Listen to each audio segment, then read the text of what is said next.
Assalamualaikum warahmatullahi wabarakatuh.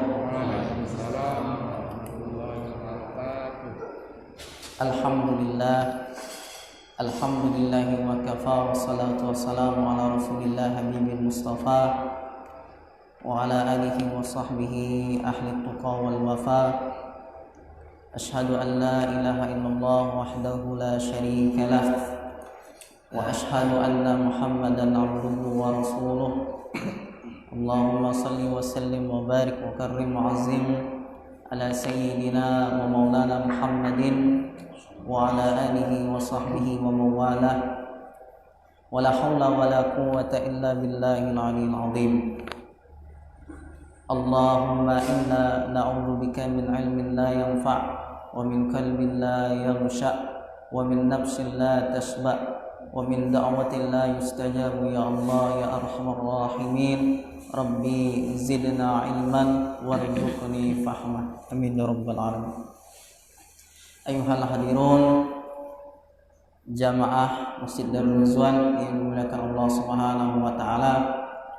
Alhamdulillah, marilah kita tak henti-hentinya bersyukur kepada Allah Subhanahu wa taala atas karunia, rahmat, hidayah serta inayahnya yang tercurah kepada kita semua, sehingga dengan izin Allah Subhanahu wa taala kita dapat hadir bersama dalam rangka menunaikan kewajiban kita selaku seorang hambanya, yaitu menunaikan sholat fardu maghrib, dan kita tunaikan secara berjamaah.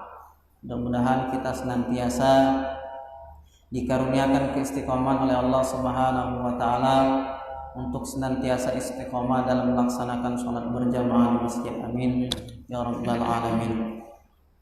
Yang kedua, salawat beriringkan salam senantiasa curah kepada keribaan junjungan kita, suri tauladan kita, Nabi Agung, Nabi besar, Nabi Muhammadin sallallahu alaihi wasallam.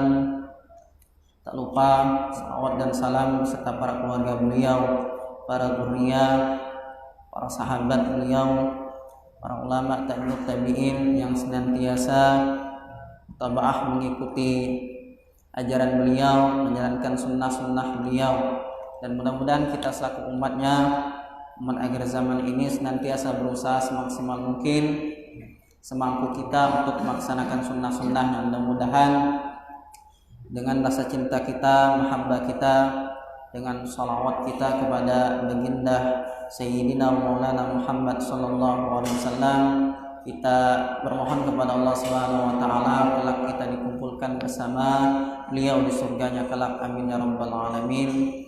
Dan juga kita berharap kita semua yang hadir di sini, terkecuali seorang hambanya selaku umat muslim yang senantiasa mencintai beliau, kita semua mendapatkan syafaatnya di yaumil mahsyar, amin ya rabbal alamin. Dan kita alhamdulillah hari ini kita memasuki tanggal 4 Rabiul Awal 1442 Hijriah. Kita telah memasuki bulan Rabiul Awal, yang mana di bulan ini itu kita kenal dengan bulan Maulid, kelahiran Nabi Muhammad sallallahu alaihi wasallam. Tanggal 12 Rabiul Awal beliau dilahirkan di muka bumi ini. Maka sekarang ini di bulan Maulid ini banyak para ulama menganjurkan, bahkan mutalaah kitab-kitab tentang sirah nabawiyah, berkhidmah untuk mengagungkan bulan Maulid ini, mensyiarkan bulan Maulid Nabi Muhammad SAW, yaitu supaya kita lebih mengenal lagi, yaitu baginda Rasulullah SAW sebagai hamba Allah Subhanahu wa taala dan Nabi serta Rasul kita. Maka sedikit demi sedikit yang kita pelajari ini hadis sunnah-sunnah Nabi Muhammad SAW, mulai beliau dari bangun tidur sampai tidur lagi kita ikuti, kita jalankan semampu kita sebagai rasa cinta kita kepada Nabi Muhammad SAW.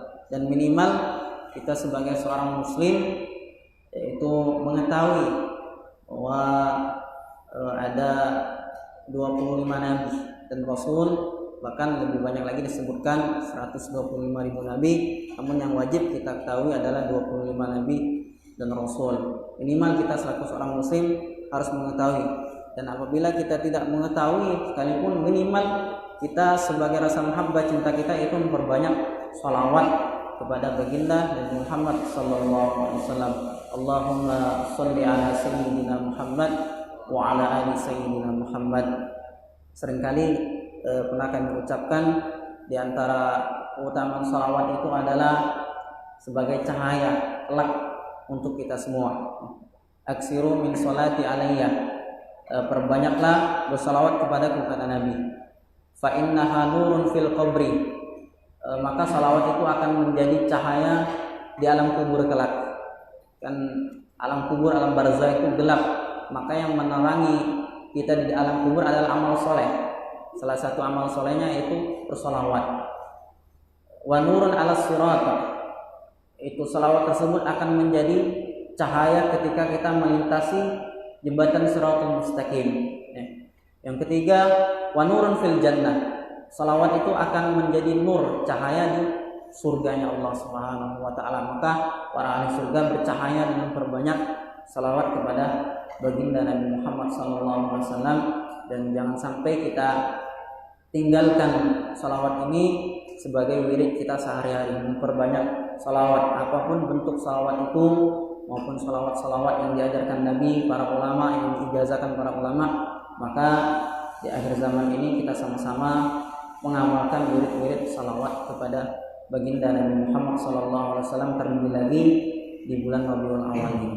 Mudah-mudahan di bulan ini senantiasa menambah kecintaan kita kepada baginda Nabi besar Nabi Muhammad SAW. Amin ya rabbal alamin.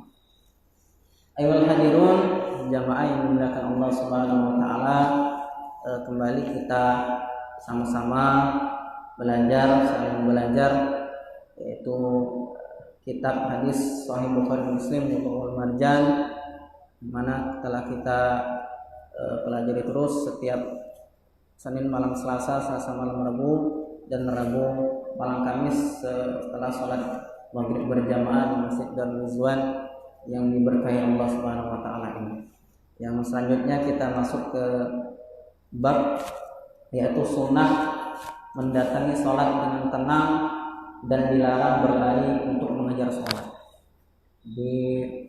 Sebelum masuk ke hadis, jadi ada sunnah-sunnah yang dilakukan sebelum sholat, ada sunnah-sunnah yang di dalam sholat yang sudah kita bahas, sunnah hayat, sunnah ab'ad, sunnah sesudah sholat, berzikir, dan lain sebagainya. Jadi sangat banyak fadilah kita sholat fardu di masjid secara berjamaah. Bukan hanya di dalam ibadah sholat yang kita dapatkan fadilahnya, tapi banyak sunnah-sunnah yang lain yang kita dapatkan di dalam pelaksanaan sholat berjamaah di masjid ini. Jadi sangat rugi kalau kita tidak melaksanakan ibadah sholat ini secara berjamaah di masjid.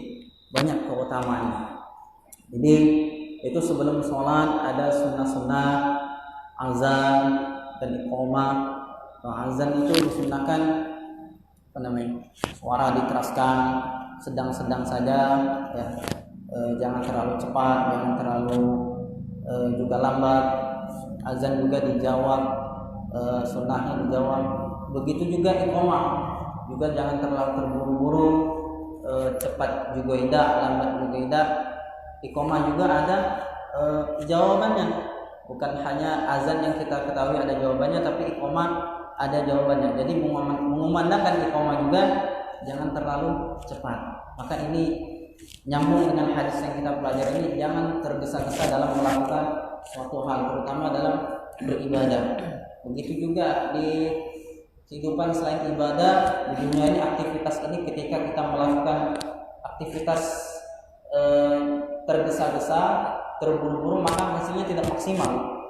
Dan sering kita lakukan perbuatan itu terburu-buru, maka hasilnya tidak maksimal, bahkan malah jadi berantakan. Itu kita tergesa-gesa melakukannya. Maka di dalam sholat ini, hadis yang kita bahas ini, jangan sampai mendatangi sholat itu secara tergesa-gesa, karena sholat itu yang paling kita utamakan adalah ketenangan, kehusukan yang kita peroleh dalam sholat tersebut.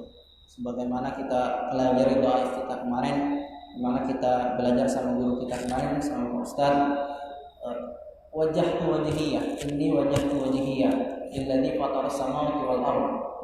Dihadapkanlah wajah kita nih, batin kita nih kepada Allah Subhanahu wa taala, khusyuk kita, pandangan hati kita hanya kepada Allah Subhanahu wa taala.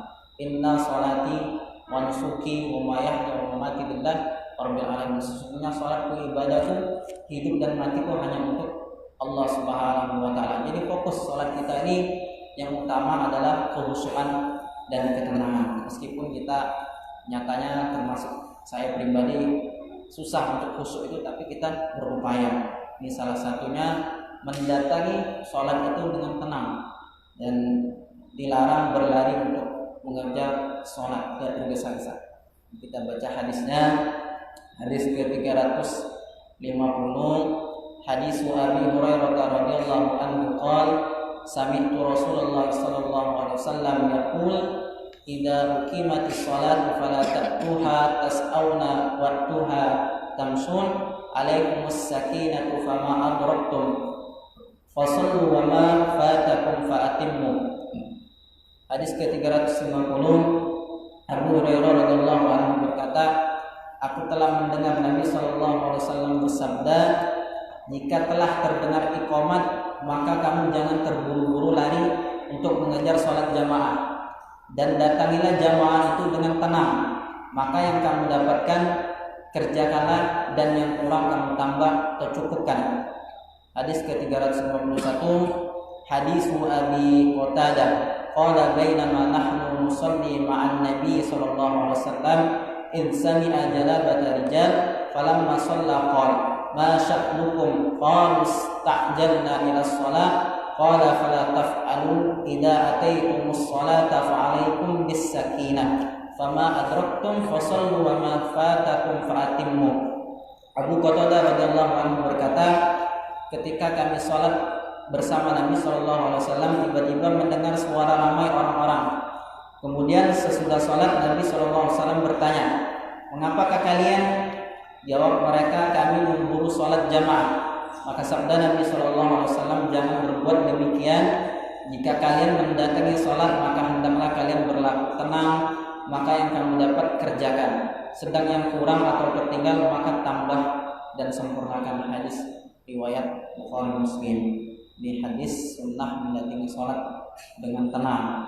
Ketika kita berjalan menuju masjid, ya di sini iqamah sedang dikumandangkan, maka jangan terburu-buru, tergesa-gesa.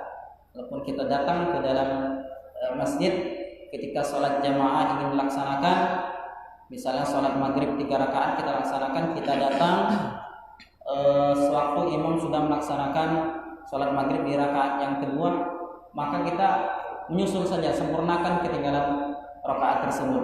Sudah salam, kita sempurnakan yang kurang rakaatnya tadi. Itu jangan terburu-buru mendatanginya. Tergesa-gesa pasti sholatnya tidak tumaknina, tidak khusyuk, tidak mendapatkan ketenangan. Jadi kita butuh ketenangan untuk dalam melaksanakan sholat. Maka ini perlunya adanya kerjasama kita yang selaku berjamaah ini, membuat peraturan-peraturan ibadah sholat berjamaah di masjid ini, biar kita juga kan harus menghargai jamaah yang berada di luar, yang baru datang. Ketika belum melaksanakan iqamat, jangan melaksanakan iqamat dulu, terkecuali waktunya sempit, maka kita dahulukan. Lalu kita menghormati jamaah yang di luar. Ada juga jamaah yang sedang berwudu, ya, kita sudah melaksanakan sholat di dalam masjid, maka kita tunggu jamaah tersebut supaya jamaah itu tidak terburu-buru datang. Kadang kan kita contoh kecil sedang mengambil wudhu, ketika itu qomat di dalam masjid, maka terburu-buru yang mengambil wudhu di masjid untuk ikut sholat jamaah. Nah ini kita buat ketentuan semacam ini. Maka ada inisiatif, salah satunya kita buat jam ini, ada batasan azan dan iqamah, ada waktunya itu. Jadi berapa menit kita buat orang-orang bisa sempat melaksanakan sholat sunnah. Jadi rugi kalau kita tidak melaksanakan sholat sunnah qobliyah maupun ba'diyah. Ya. Jadi qobliyah yang sering kita tinggalkan kita bisa laksanakan dengan peraturan-peraturan yang kita buat di dalam masjid supaya sholat kita tidak terburu-buru. Jadi ada ibadah yang boleh dilakukan dengan segera. Ada 5 ibadah, bahkan disunahkan oleh Rasulullah SAW. Kata Rasulullah SAW dalam sabda beliau, tergesa-gesa itu datangnya dari syaitan. Jadi tergesa-gesa kita menuju masjid, larian, timbul rasa was-was dalam sholat kita. Nah, jadi ada sunnah 5 ibadah yang boleh disegerakan. Yang pertama kata Rasul itu ta'am, memberi makan tamu misalnya, itu disegerakan ibadah tersebut. Yang kedua yaitu menguburkan mayit, itu lebih bagus disegerakan. Nah, yang ketiga kata Rasul, cepat-cepat nikahkan anak perawan. Yang punya anak perawan segera nikahkan, karena ini berpengaruh kepada takutnya terjatuh dalam lubang zina, ya. Itu ikhtiar saja. Yang keempat kata Rasulullah Sallallahu Alaihi Wasallam itu adalah bertobat dari perbuatan dosa, segera bertobat dari perbuatan dosa. Yang kelima yaitu qada ad-dain, membayar hutang, segera, itu disegerakan lebih bagus. Sebagai langkah ikhtiar kita itu melakukan sunnah, itu 5 ibadah yang boleh disegerakan. Nah, terkecuali dalam sholat ini kita lakukan dengan tenang demi mendapatkan khusyuan. Jadi tidak usah terburu-buru. Kalaupun tertinggal jamaah, tertinggal beberapa rakaat, tertinggal perbuatan, misal imam sedang dalam keadaan rukuk, kita ikuti imam dalam keadaan rukuk, takbiratul ihram, terus kita ikut rukuk. Apabila imam lagi sujud, kita ikut saja langsung sujud. Kalau kita terlambat untuk menuju masjid, jadi tidak usah terburu-buru dan datang dengan tenang jalan. Ini maksud hadis ini tersebut sedikit yang kami jelaskan. Insyaallah akan ditambahkan oleh Ustaz nanti, kita sama-sama akan diskusi. Allahu a'lam bishawab. Mari kita sama-sama bahas. Apabila ada jamaah yang ingin menambahkan, bertanya, kami persilakan.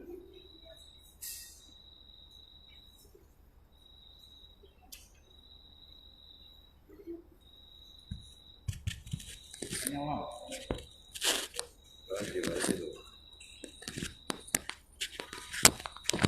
Tak yang menyolong.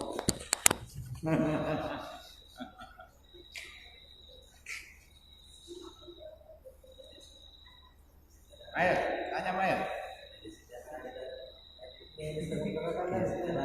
Macam mana cara memilih jodoh? Udah, cara memilih jodoh yang nanya dengan calon mertua ya. Sunahnya disegerakan Pak. Disegerakan.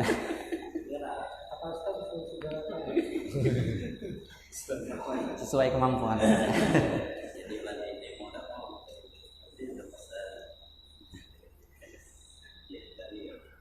Sambil nunggu ini saya ya Pak Ustaz, nanti biar dapat masalah ditambahnya. Gini dah.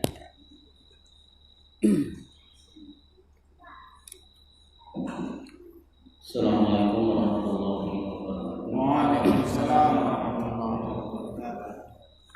Menyimak dari hadis yang disampaikan Ustaz, hadis yang nomor 2 tadi, bahwa asbabul wurud atau sebab diturunkannya atau disampaikan hadis Rasulullah tersebut adalah ada seorang sahabat atau beberapa sahabat yang tergesa-gesa dalam hadir dalam sholat.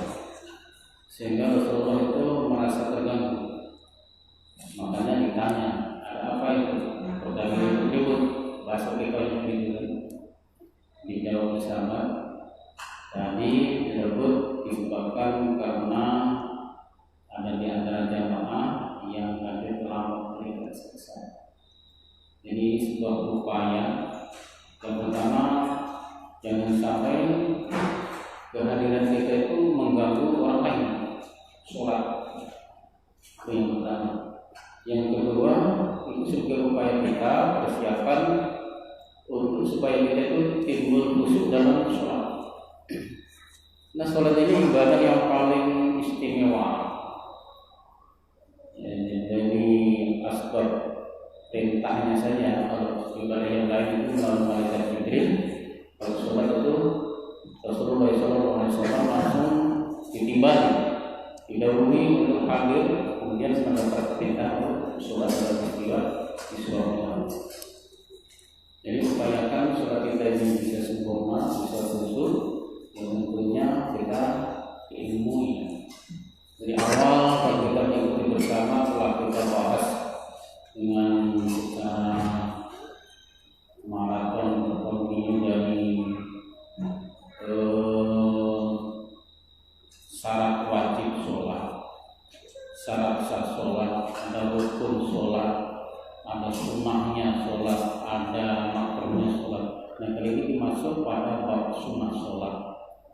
Jadi upaya supaya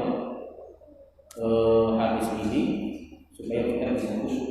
Jadi khusyuk itu ada pengaruh dari pengaruh luar dan dalam, eksternal pengaruh dari luar dan internal dari diri kita sendiri yang ada di dalam jiwa kita.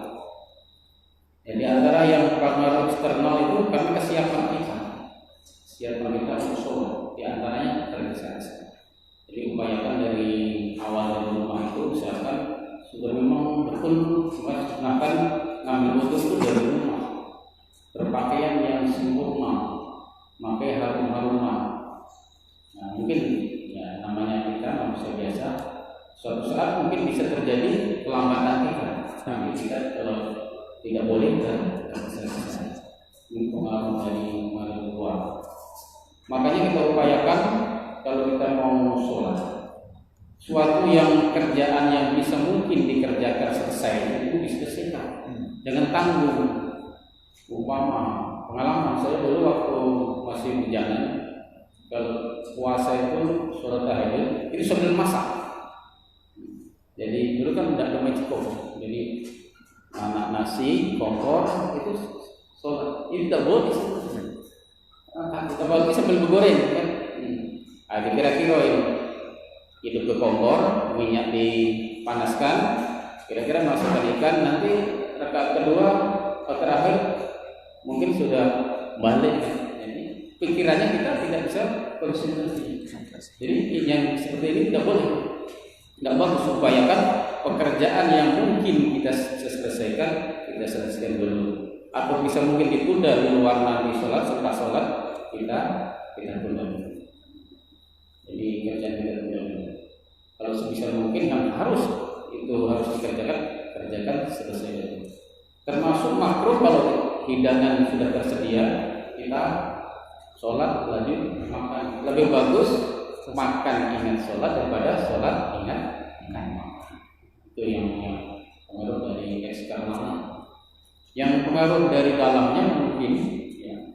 Jadi sholat supaya khusyuk itu hanya orang yang khusyuk dalam sholatnya lah orang yang beruntung di dalam al-mu'min itu disabdakan qad aflahal mu'minun alladzina hum fi sholatihim khashi'un. Beruntunglah orang yang beriman, orang mukmin, yaitu orang yang khusyuk dalam sholatnya. Dan Al-Quran yang lain juga dikatakan sholat apa saya lupa. Wasta'inu bis-sabri was-shalah wa innaha lakabiratun illa 'alal khashi'in. Mintalah kamu tolong dengan bersolat dan wa innaha lakabiratun. Salat itu berat, kabirah besar, berat. Illa 'alal khashi'in, kecuali orang yang khusyuk. Nah, orang yang khusyuk itu yang punya anggapan alladzina yadunnuna annahum mulaqu rabbihim wa annahum ilaihi raji'un. Jadi orang yang punya persepsi, punya anggapan bahwa kelak itu yazunnu mulaku, berjumpa dengan Allah. Jadi sholatnya itu nanti dimintai pertanggungjawaban. Jadi sholat kita itu makanya ihsan an ta'budallahi ka'annaka tarah fa in lam takun tarah fa innahu yarah. Jadi sholat kita itu seolah-olah itu upayakan kita itu bisa melihat Allah. Kalau tidak bisa, seolah-olah kita senantiasa dimonitor oleh Allah. Nah, begitu. Sehingga kita berupaya bisa khusyuk.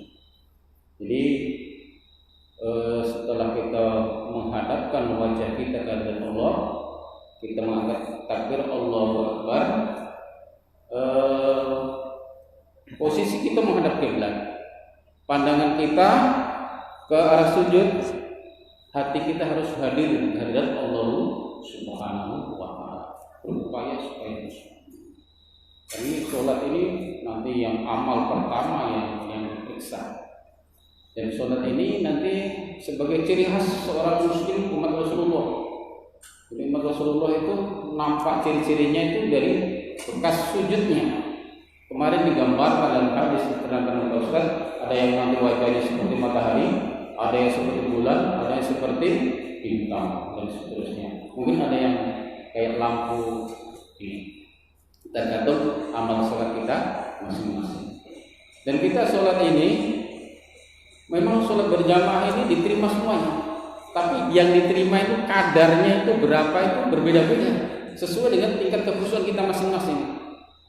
Ada yang 5%, ada yang 10%, ada yang 25%, bahkan ada yang 1%. Mungkin saya 1%. Banyak yang errornya. Makanya upayakan, karena hati kita ini adalah satu, ketika dimasuki macam-macam itu tidak bisa. Jadi masukilah hal-hal yang baik supaya membawa dampak kebaikan, termasuk membawa dampak waktu sholat itu bisa timbul khusyuk. Jadi jangan dicemari, jangan dikasih buram-buram. Itu ibarat kaca. Kalau kita banyak melakukan kesalahan-kesalahan, dosa-dosa, buram itu. Jadi untuk khusyuk sulit. Wallahu a'lam bishawab. Dan demikian mungkin bisa ditambahkan atau ada yang saya informasi.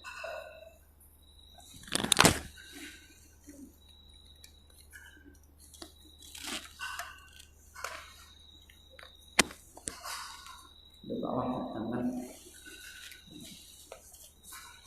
Jadi pentingnya kita ini salat itu dianjurkan oleh Rasulullah SAW itu salat itu yang paling bagus tepat waktu.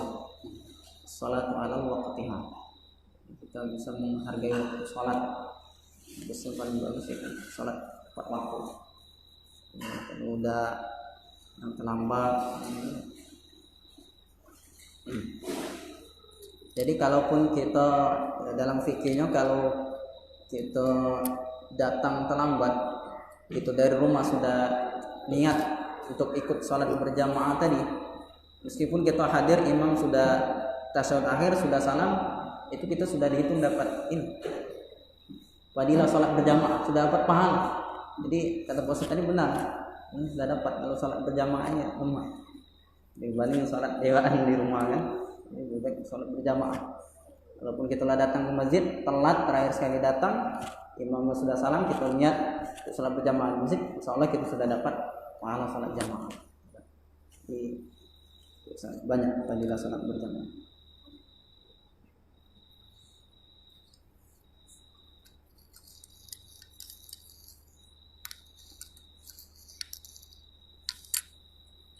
Sholat zuhur tatkala panas matahari boleh diakhirkan supaya kita bisa khusyuk. Zuhur itu. Yang tidak boleh, yang harus on time itu asar. Zuhur kalau kondisi panas, umpama kita kan panas, tidak bisa daripada sholatnya tidak bisa khusyuk, bisa diakhirkan. Cuaca panas.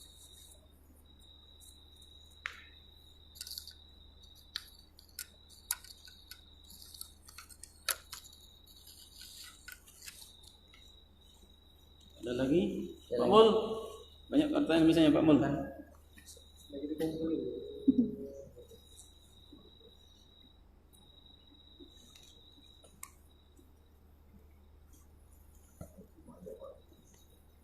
nyelok Mael. Aku sebenarnya pengen mau nanya ke teman apa itu yang apa, tapi malu aku kan itu. Istirahat. Pergi Pak. Kalau Kan melo kan. Jalan bagi dua berarti. Ada sebuah hadis entah itu dhaif atau maudhu. Jadi sholatnya seorang yang lajang 70 rakaat itu lebih utama sholat yang sudah berkeluarga 1 rakaat, Pak. Menang kita. Jadi itu ada bagusnya secepatnya itu, Pak. Mana mail tadi? Ada hadisnya itu, entah itu apa benar. Keluarga cepat Mael. 70 rakaat kita kalah. 70 banding 1. Bapak ngebut kami santai-santai aja. sambil berbincang-bincang, mari kita tutup majelis kita pada ini, mudah-mudahan bermanfaat. Mari kita berdoa. Subhanakallahumma wa bihamdika asyhadu an la ilaha illa anta astaghfiruka wa atubu ilaik. Assalamualaikum warahmatullahi wabarakatuh. Assalamualaikum warahmatullahi wabarakatuh.